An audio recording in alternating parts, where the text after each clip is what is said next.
Hola a todos, soy el doctor Jorge Oscar Rossi y quería hablar unos minutos sobre la legislación de emergencia que está surgiendo día a día como consecuencia del impacto en la sociedad y sobre todo el impacto en la economía que tiene la pandemia del coronavirus y las consiguientes medidas de aislamiento social obligatorio o cuarentena, como se dice habitualmente. Eh, el antecedente que a mí se me ocurre como más cercano a lo que estamos viviendo es la crisis del año 2001. Por supuesto, las causas eran totalmente distintas. Acá tenemos un factor eh, ajeno, eh, que es el que ha causado la emergencia, ajeno al Estado me refiero, que es la aparición del virus y la pandemia y los estragos que está causando, pero el impacto en la economía es muy grande y la necesidad de legislación de emergencia muy parecida. Y así como en la crisis del 2001 apareció legislación de emergencia que buscaba regular las relaciones entre los particulares vía especificación de las obligaciones dolarizadas y luego aplicación del esfuerzo compartido. Ahora vemos que también el impacto económico ha producido una serie de consecuencias que se pueden tratar de dos maneras diferentes. Una es caso por caso, aplicando institutos tales como la teoría de la imprevisión, la imposibilidad de pago por caso fortuito definitivo, o sea, la imposibilidad de pago definitivo por caso fortuito, la imposibilidad de pago transitorio por caso fortuito, o la frustración de la causa fin del contrato. Son distintos institutos que pueden llegar a aplicarse en distintos casos. No es lo mismo el impacto que la pandemia tiene en contratos de hotelería, contratos de pasajes, que en los contratos de locación, las hipotecas, contratos de catering, etcétera. Entonces, tampoco es lo mismo que el problema entre las partes, que el conflicto entre las partes haya surgido antes de la normativa de aislamiento social obligatorio que ordenó el cierre de muchísimas actividades, que cuando ya estábamos con una emergencia sanitaria, pero sin el cierre obligatorio de esas empresas. Entonces, estos institutos, imprevisión, caso fortuito, frustración de la finalidad, se pueden ir aplicando en cada caso, suponiendo que estos conflictos se judicialicen. La otra solución, a la que por lo general se acude en nuestro país y en la mayoría de los países del mundo, es la legislación de emergencia. Es decir, tratar de dar soluciones globales para la generalidad de los casos. Y bueno, en esa línea han sido publicados dos decretos de necesidad y urgencia, el decreto 319 y el decreto 320, que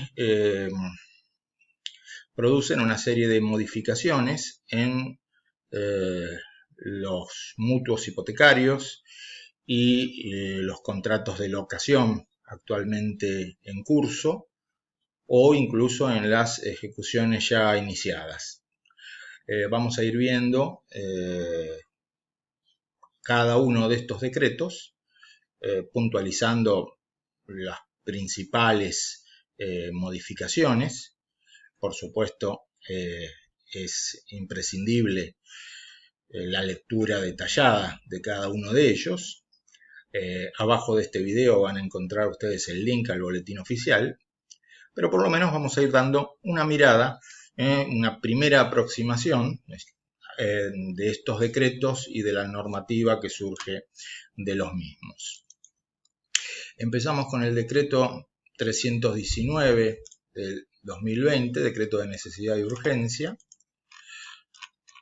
Vamos a ir navegando en la página del boletín oficial. Es un decreto de orden público que entra en vigencia a partir de su publicación en el boletín oficial. La publicación es el 29 de marzo del 2020. Es de orden público. Vamos a ver que es de orden público relativo, porque en definitiva se pueden pactar condiciones menos gravosas para el deudor. No se pueden pactar condiciones más gravosas para el deudor. Este decreto de necesidad y urgencia, que está fundado en la previa legislación de emergencia, como se puede ver en los considerandos y incluso en el artículo 1 del mismo, establece el congelamiento del valor de las cuotas de los créditos hipotecarios que recaigan sobre inmuebles destinados a vivienda única y que se encuentren ocupados con el referido destino por la parte deudora o quienes la sucedan a título singular o universal. Entonces, ¿qué es lo que se hace? Se congela, en realidad se reprograma la cuota mensual de los créditos hipotecarios, la que no va a poder superar hasta el día 30 de septiembre de este año la cuota que se cobraba en el mes de marzo. Esto es para todos los créditos hipotecarios, UVA o no UVA. En cambio, tratándose de créditos prendarios, se aplica la misma solución tratándose de créditos prendarios actualizados por la unidad de valor adquisitivo, es decir, los créditos prendarios UVA.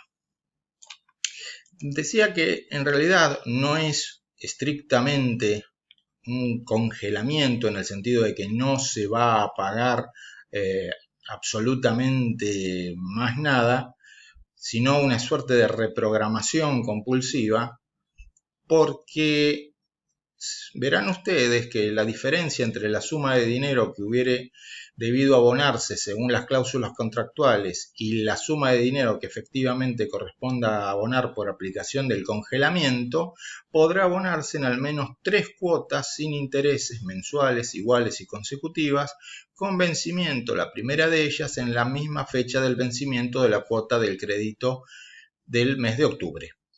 O sea, no es que no se va a pagar esta diferencia, se posterga, se pasa para octubre. Entonces, si en marzo la cuota era de 10.000 y en abril la cuota era de 12.000, en abril va a pagar 10.000 pesos y va a seguir pagando 10.000 pesos hasta septiembre, pero esa diferencia entre lo que se pagó y lo que se tendría que haber pagado según el contrato se va a prorratear en 3 cuotas. ¿Se puede pactar una forma de pago distinta? Sí, pero tiene que ser menos gravosa para el deudor. Es decir, se puede pactar que se prorratee en 6 cuotas, en 20 cuotas. Por eso les decía que es de orden público relativo. Lo mismo ocurre básicamente con las deudas por falta de pago. En el caso de los que ya están incumpliendo. Justamente, dado que se produce esta intervención estatal en las relaciones privadas, para evitar ciertos perjuicios que pueden ocasionarse, se declara que hasta el 30 de septiembre de este año quedan suspendidos los plazos de prescripción y de caducidad de instancia en los procesos de ejecución hipotecaria. También quedan prorrogadas las inscripciones registrales. Porque al mismo tiempo que se produce este congelamiento en las cuotas, congelamiento que en realidad es una especie de refinanciación compulsiva con un prorrateo, al mismo tiempo que se hace esto, se dispone una suspensión de ejecuciones en todo el territorio nacional y hasta el 30 de septiembre de las ejecuciones hipotecarias, judiciales o extrajudiciales, está refiriendo al régimen especial de la ley 24.441, en las que el derecho real de garantía recaiga sobre los inmuebles indicados en el artículo 2 de este decreto. Volvemos al artículo 2 del decreto y vemos que es créditos hipotecarios que recaigan sobre inmuebles destinados a vivienda únicas y ocupados por la parte deudora o sus sucesores. La suspensión establecida de las ejecuciones también se va a aplicar a los créditos prendarios, siempre que se trate de créditos prendarios actualizados por unidad de valor adquisitivo, o sea, créditos prendarios UVA. Ya tenemos en nuestro país bastante experiencia de suspensión de ejecuciones en las sucesivas emergencias que hemos ido transitando. Esta emergencia tiene como diferencia que ha sido ocasionada por un agente externo, el virus y la pandemia, y no por, como ha sucedido en nuestro país, por las propias políticas del Estado, como el caso del corralito y la especificación. Este mismo día se dicta el decreto 320, que se refiere a los alquileres, también es un decreto de necesidad y urgencia. Tienen una estructura bastante similar, ambos decretos, bastante similar. No me sorprendería que en los próximos días tengan modificaciones. De vuelta, el decreto es de orden público relativo, insisto, porque se pueden pactar condiciones menos gravosas para el deudor, y la presente medida entra en vigencia a partir de la publicación en el Boletín Oficial, que es el 29 de marzo de 2020. Este decreto 320 se refiere a también una suerte de congelamiento de alquileres. De vuelta, no es estrictamente un congelamiento, sino una refinanciación de los alquileres con pago prorrateado de las diferencias. No es que no se va a pagar más de lo que se pagaba en marzo, sino que se postergan los pagos, o se posterga una parte de los pagos, para decirlo con mayor propiedad.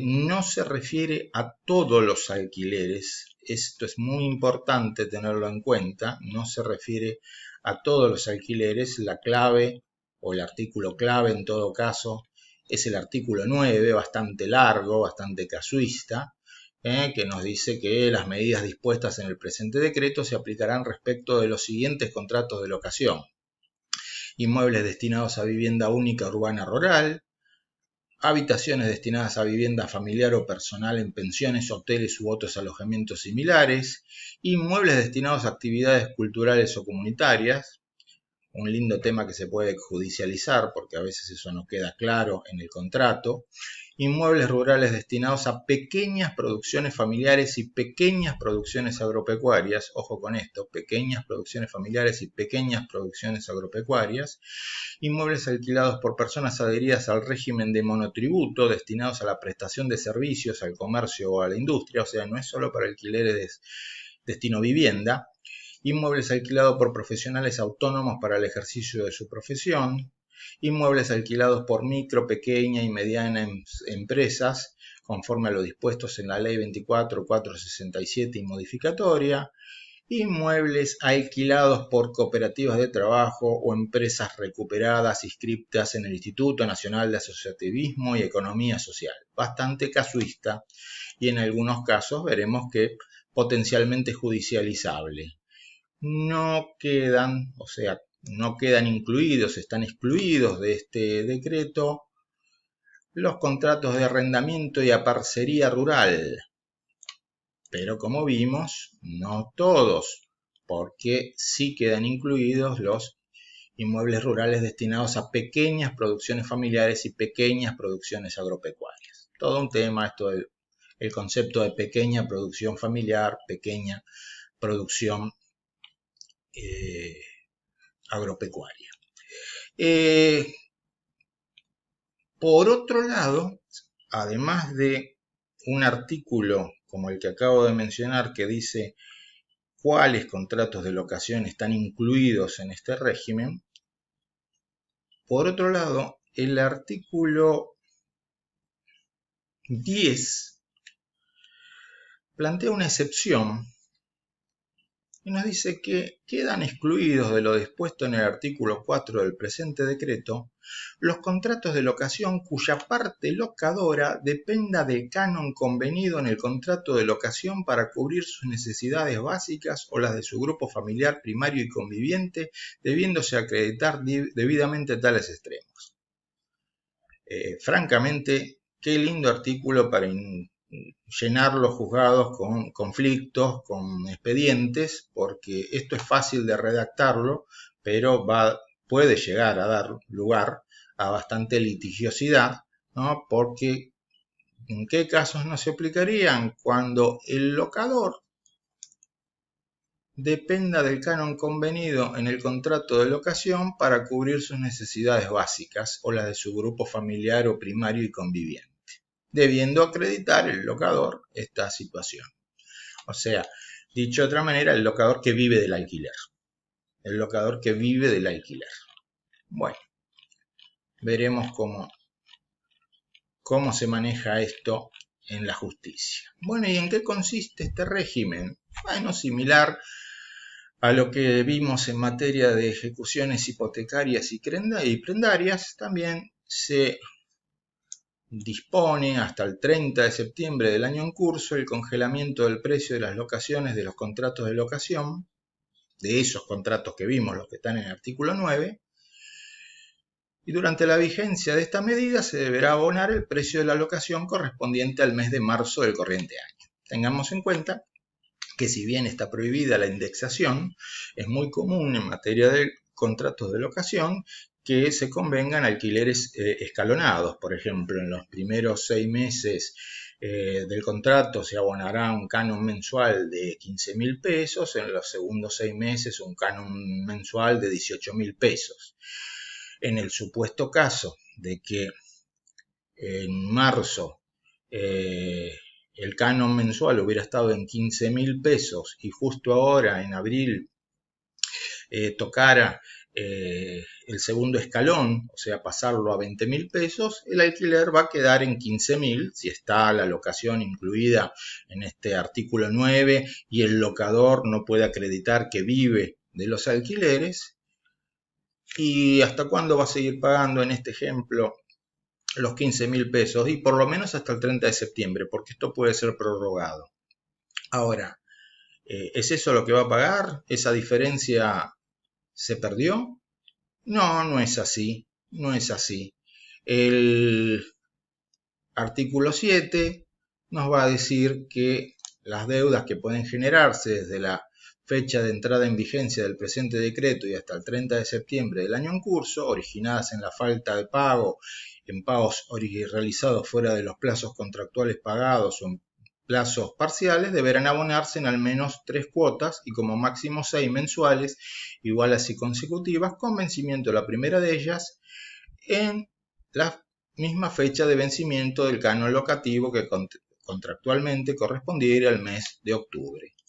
Y el artículo 6 nos dice que también la diferencia entre el monto pactado contractualmente, supongamos que a partir de abril correspondía pagar 20.000, pero por este decreto se paga lo que se pagaba en marzo, 15.000.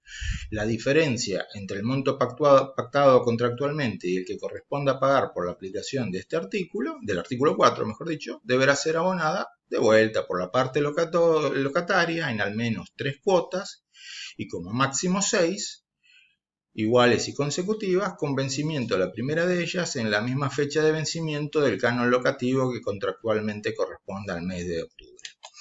El decreto dice un prorrateo de mínimo 3 cuotas, máximo 6 cuotas, pero en realidad al final del artículo 6 dice que las partes podrán pactar una forma de pago distinta que no podrá ser más gravosa para la parte locataria. Entonces, en definitiva, se podría llegar a pactar 18 cuotas. Lo que no se puede pactar es menos de 3 cuotas. Sí se puede pactar más de 6 cuotas. Por supuesto, no se pueden aplicar intereses moratorios, ni compensatorios, ni punitorios, porque en este caso hay una diferencia de precio por este congelamiento.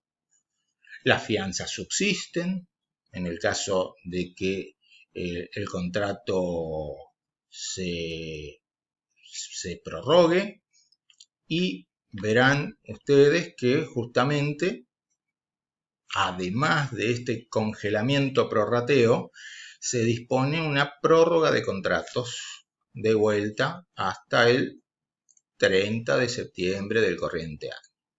No de todos los contratos de locación, de los contratos que figuran en el artículo 9. Y además de eso, se suspenden los desalojos. Se suspenden en el territorio nacional hasta el 30 de septiembre del año en curso la ejecución de las sentencias judiciales cuyo objeto sea el desalojo de inmuebles de los individualizados en el artículo 9, siempre que el litigio se haya promovido por el incumplimiento de la obligación de pago. O sea, no es que el desalojo se hizo por otra razón, como por ejemplo modificación del destino del bien, o otro tipo de incumplimiento, como por ejemplo que el locatario destruyó el inmueble y por eso lo quiere desalojar el locador. Incluso esto alcanza, por las dudas, a los lanzamientos ya ordenados. A partir de la entrada en vigencia, queda prorrogado, suspendido, hasta el 30 de septiembre. Y quedan suspendidos también los plazos de prescripción.